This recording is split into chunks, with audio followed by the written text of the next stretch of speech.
تنحى يا حزن واهجر فؤادا توكل بجد بعزم فصيح فإني علمت بأنك نجوى بسم اللہ الرحمن الرحیم۔ شروع اللہ کے نام سے جو بہت مہربان نہایت رحم والا ہے۔ نالج فار کڈس میں بچوں آج آپ کو بتائیں گے حضرت نوح علیہ السلام کا قصہ۔ حضرت نوح علیہ السلام کا تذکرہ قرآن مجید میں 42 جگہ پر آیا ہے۔ حضرت آدم علیہ السلام کی اولاد دنیا میں خوب بڑی، آہستہ آہستہ یہ خدا کو بھولتے چلے گئے، اسی خدا کو جس نے ہم سب کو پیدا کیا اور جو ہم سب کا پالنے والا ہے، اور شیطان کے بہکائے میں آنے لگے جس نے حضرت آدم علیہ السلام کو جنت سے نکلوا دیا تھا۔ شیطان کے بہکائے میں آ کر اکثر لوگ بتوں کی، آگ کی اور سورج کی پوجا کرنے لگے اور ایک خدا کی بجائے مٹی اور پتھر کے بہت سے خدا بنا لیے۔ اپنے ہاتھ سے اپنا خدا بناتے اور پھر ان سے مانگنے لگے، حالانکہ یہ مٹی اور پتھر کے خدا اپنے لیے کچھ نہ کر سکتے تھے، تو ہم انسانوں کے لیے کیا کرتے؟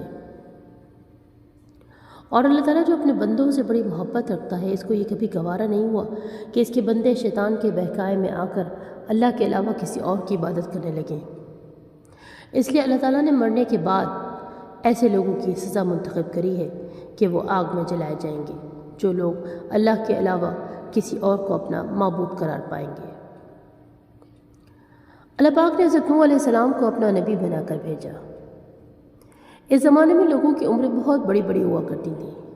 حضرت نوح علیہ السلام بھی 950 سال تک اپنی قوم میں وعظ کرتے رہے کہ اے لوگوں، صرف ایک اللہ کی عبادت کرو اور میرا کہا مانو، وہ اللہ تمہارا گناہ بخش دے گا۔ لیکن لوگوں نے حضرت نوح علیہ السلام کی باتوں کو نہ مانا اور اپنے کانوں میں انگلیاں دے لیں اور کپڑے اوڑھ لیے تاکہ حضرت نوح علیہ السلام کی آواز ان کے کانوں تک نہ پہنچے۔ حضرت نوح علیہ السلام ہمت نہ ہارے، وہ برابر سمجھاتے رہے اور کہتے رہے اے لوگوں، اللہ سے معافی مانگو، وہ بڑا معاف کرنے والا ہے، وہ تم پر آسمان سے بارش برسائے گا تاکہ تم خوب اناج پیدا کر سکو، اور اس کے ذریعے سے بڑے بڑے باغ پیدا کر دے گا اور ان میں نہریں پیدا کر دے گا، تمہیں مال و دولت دے گا اور بیٹے دے گا۔ اور اے لوگوں، تمہیں کیا ہو گیا ہے کہ تم خدا کو نہیں مانتے، حالانکہ اسی خدا نے آسمان بنائے ہیں، چاند اور سورج بنائے، اسی خدا نے تم کو مٹی سے پیدا کیا ہے اور پھر اسی مٹی میں تم ایک دن مل جاؤ گے، اور پھر قیامت کے دن اسی مٹی سے تم کو دوبارہ زندہ کر دے گا وہ خدا۔ لیکن لوگوں نے حضرت نوح کی کوئی بات نہ مانی اور اپنے بتوں کی پوجا کو نہ چھوڑا۔ حضرت نوح علیہ السلام کہنے لگے کہ ہم اپنے بتوں کو ہرگز نہ چھوڑیں گے۔ حضرت نوح علیہ السلام سے کہنے لگے کہ ہم اپنے بتوں کو ہرگز نہ چھوڑیں گے، اور ہم تو تم کو اپنے جیسا آدمی ہی دیکھتے ہیں، اور تمہارا کہنا بھی صرف چند غریب لوگوں نے ہی مانا ہے، حالانکہ ہم تو تمہیں جھوٹا سمجھتے ہیں۔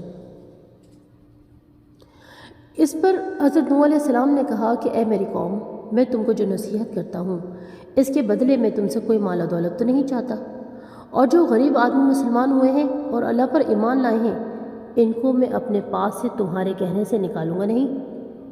اگر میں ان کو اپنے پاس سے نکال دوں تو خدا کے عذاب سے مجھے کون بچائے گا، اور اگر میں ایسا کروں گا تو بہت ناانصاف ہو جاؤں گا۔ ان کی قوم نے کہا کہ اے نوح، تم نے ہم سے جھگڑا بہت بڑا کر لیا، اگر تم سچے ہو تو جس عذاب سے تم ہم کو ڈراتے ہو وہ تو لے کر آؤ ذرا۔ اس پر حضرت نوح علیہ السلام نے کہا کہ جب اللہ پاک چاہیں گے عذاب لے آئیں گے۔ اللہ تعالیٰ نے حضرت نوح علیہ السلام کو وحی کے ذریعے سے حکم بھیجا کہ تمہاری قوم میں جو لوگ ایمان لا چکے ہیں ان کے علاوہ اور کوئی ایمان نہیں لائے گا، اب تم غم نہ کرو اور ایک کشتی تیار کرو۔ حضرت نوح علیہ السلام نے خدا کے حکم کے مطابق کشتی بنانی شروع کر دی، تو ان کی قوم کے سرداران کے پاس سے گزرے تو ان کو کشتی بناتے ہوئے دیکھے اور ان کو مذاق اڑاتے رہے، اور حضرت نوح علیہ السلام ان کے مذاق کے جواب میں کہتے کہ آج مذاق کر لو، کل جب تمہارے اوپر عذاب آئے گا تو اس وقت ہم تمہارا مذاق اڑائیں گے۔ آخر اللہ تعالیٰ کا عذاب اس کے وعدے کے مطابق ہی آیا، زمین سے پانی نکلنا شروع ہوا اور آسمان سے بارش آنی شروع ہو گئی۔ اللہ تعالیٰ نے حضرت نوح علیہ السلام کو حکم دیا کہ سب جانوروں کا ایک ایک جوڑا کشتی میں سوار کر لو، اور جو لوگ تمہارے اوپر ایمان لائے ہیں یعنی کہ مسلمان ہو گئے ہیں ان کو بھی سوار کر لو۔ تب حضرت نوح علیہ السلام نے اس کشتی میں سوار ہونے والوں سے کہا کہ اللہ تعالیٰ کا نام لے کر اس کشتی میں سوار ہو جاؤ کہ اس کا چلنا اور ٹھہرنا اسی اللہ کے ہاتھ میں ہے، اور وہ اللہ بہت بڑا بخشنے والا مہربان ہے۔ یوں اس طرح سے کشتی ان سب کو لے کر لہروں میں چلنے لگی تو اس وقت حضرت نوح علیہ السلام نے اپنے بیٹے سے کہا، جو ان کی بات ہرگز نہیں منع کرتا تھا، کہ اے میرے پیارے بیٹے، ہمارے ساتھ اس کشتی میں سوار ہو جاؤ اور کافروں کے ساتھ مت ہو۔ اس نے کہا کہ میں کسی پہاڑ پر چڑھ کر اپنی جان بچا لوں گا۔ حضرت علیہ السلام نے کہا کہ آج خدا کے عذاب کے سوا کوئی تجھے بچانے والا نہیں۔ اتنے میں دونوں کے درمیان ایک پانی کی لہر اٹھی اور وہ بدبخت اس کے اندر ڈوب گیا۔ پھر خدا تعالیٰ نے زمین کو حکم دیا کہ اپنا پانی نگل جا، اور آسمان کو بھی حکم دیا کہ پانی برسانا بند کر دے، یہاں تک کہ پانی خشک تر ہوتا چلا گیا اور تمام کافر دنیا میں ختم کر دیے گئے۔ اس طوفان کو بچوں، کیا آپ جانتے ہیں طوفان نوح کہا جاتا ہے، جس میں سوائے ان لوگوں کے جو اس کشتی میں سوار ہوئے تھے، باقی سب کو اللہ تعالیٰ نے ڈبو کر نیست و نابود کر دیا، جس میں ان کا بیٹا بھی شامل تھا۔ حضرت نوح علیہ السلام کی کشتی کوہ جودی پر ٹھہری۔ حضرت نوح علیہ السلام نے اپنے پروردگار سے عرض کیا، اے میرے رب، میرا بیٹا بھی میرے گھر والوں میں سے ہے اور آپ کا وعدہ سچا ہے۔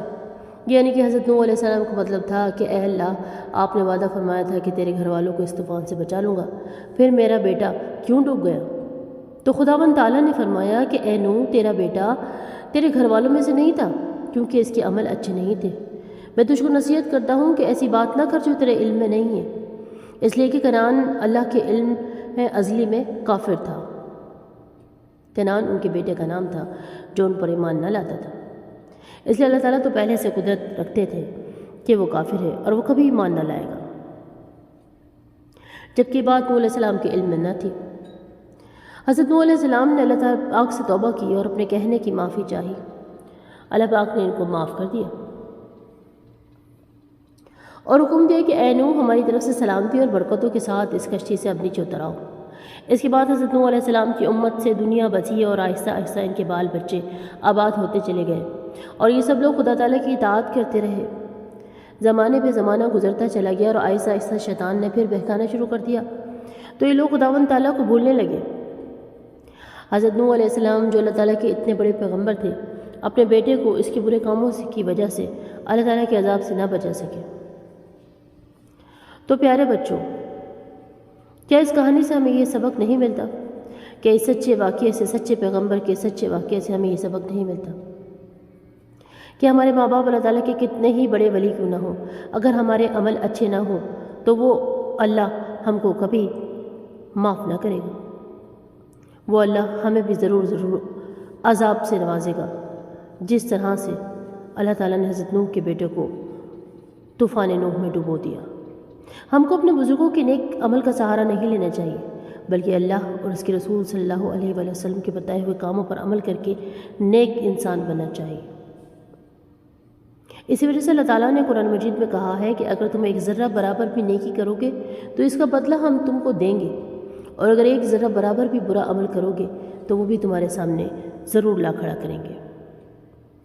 اللہ پاک سے دعا ہے کہ اللہ پاک ہم سب کو صدیقین، شہداء، نیک، صالحین میں سے بنائے، ہمیں اور ہماری اولاد کو شیطان کے شکنجوں سے بچائے۔ آمین ثم آمین یا رب العالمین۔ سبحانک اللہم و بحمدک، اشہد ان لا الہ الا انت، استغفرک و اتوب الیک، وما علینا الا البلاغ۔